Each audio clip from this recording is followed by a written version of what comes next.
کل رات کو ایک کلپ میرے پاس آیا، وہ وضاحت بڑی ضروری ہے، جس میں حافظ نعیم الرحمان صاحب یہ کہہ رہے تھے کہ سعید غنی نے ریکاؤنٹنگ کر کے اپنے بھائی کو جتوا دیا ہے۔ میں اس کی وضاحت کرنا چاہتا ہوں کہ نہ میرے بھائی کی یو سی میں ہم نے ریکاؤنٹنگ کی درخواست دی ہے اور نہ ریکاؤنٹنگ ہوئی ہے۔ تو میرا بھائی جو 2 یو سیوں سے کھڑا ہوا تھا،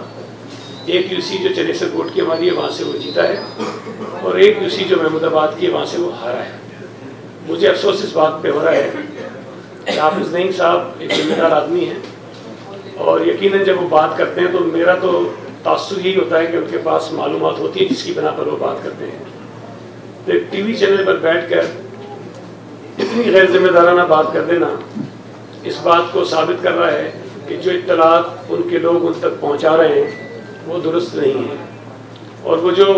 بار بار کہتے ہیں کہ جی میرے پاس اتنے فارمز پڑے ہیں اور 94 نشستوں کے ہم اپنے مطابق 94 نشستیں جیتے ہوئے ہیں۔ میں پہلے دن سے یہ کہہ رہا ہوں کہ ہم جماعت اسلامی سے